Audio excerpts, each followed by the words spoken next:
पिछले काफी समय से दुनिया की जलवायु पर अल नीनो का असर ज्यादा ही दिखाई दे रहा है, लेकिन भारत में इसका गर्मी और मानसून के मौसम पर असर कैसा हो सकता है, इसी टॉपिक पर ज्यादा बात की जाती है। इस पर तरह तरह की एनालिसिस भी की जाती है। इस साल भी अल नीनो का असर दुनिया भर में देखने को मिल रहा है। भारत में फिलहाल मानसून देरी से आया है और देश के कई इलाकों में अब भी मानसून का इंतजार किया जा रहा है।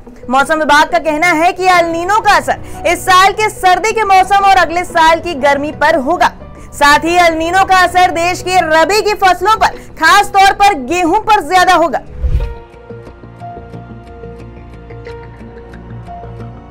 भारत के मौसम विभाग का कहना है कि अल नीनो का सबसे बुरा असर सर्दी के मौसम में होने वाली बारिश पर नकारात्मक प्रभाव छोड़ेगा, जिसकी वजह से अगले साल की गर्मी काफी भीषण होने वाली है।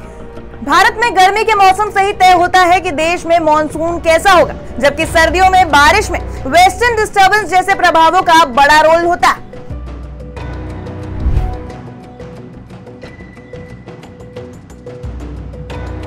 सात साल पहले प्रशांत महासागर में मजबूत अल नीनो का असर देखने को मिला था। इससे दुनिया भर में मौसमी घटनाओं का ऐसा सिलसिला शुरू हुआ था जिसके विनाशकारी नतीजे देखने को मिले थे। इंडोनेशिया में भीषण जंगल की आग वाले सूखे दिखे थे, तो अफ्रीका के कई इलाकों में भारी बारिश देखने को मिली थी और गर्मी ने दुनिया भर में नए रिकॉर्ड कायम किए थे।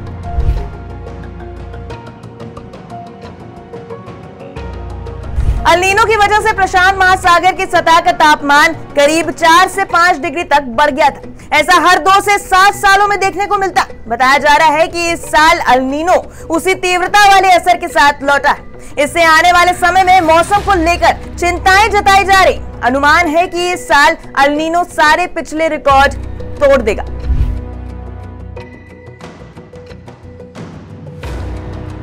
भारत के मौसम विभाग के वरिष्ठ वैज्ञानिक का कहना है कि अल नीनो का भारत में सर्दियों के मौसम पर असर देखने को मिल सकता है। सर्दी की बारिश भारत में गेहूं, चना दाल आदि रबी की फसल के प्रमुख कारक है। इतना ही नहीं, रबी की फसल का मानसून के बाद के हिस्से पर पड़ना तय माना जा रहा।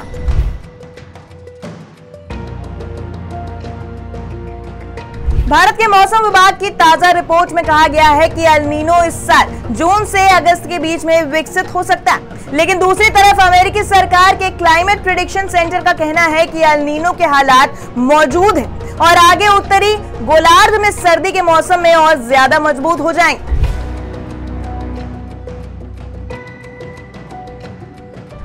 इस साल मानसून को लेकर भारत के मौसम विभाग का अनुमान यह है कि मानसून के मौसम में बारिश करीब 96% तक होगी। पाई का कहना है कि अल नीनो की वजह से अगले साल देश में भीषण गर्मी पड़ सकती है, क्योंकि मई 2024 तक अल नीनो खत्म नहीं होगा।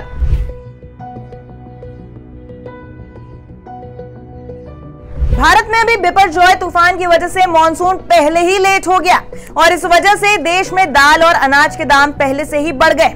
ऐसे में अगर इस साल रबी की फसल पर बारिश का बुरा असर देखने को मिलता है तो अनाज के दाम और ज्यादा बढ़ जाएंगे। वहीं हो सकता है कि अगले साल गर्मी जल्दी भी आ जाए और तीव्रता का फोरकास्ट तो पहले ही किया जा चुका है। इससे देश की अर्थव्यवस्था निश्चित तौर पर प्रभावित हो सकती है। आपको कैसी लगी हमारी ये खबर, हमें कमेंट सेक्शन में जरूर बताएं। ऐसे ही और खबरों के लिए देखते रहें न्यूज़ 18 हिंदी ओरिजिनल्स।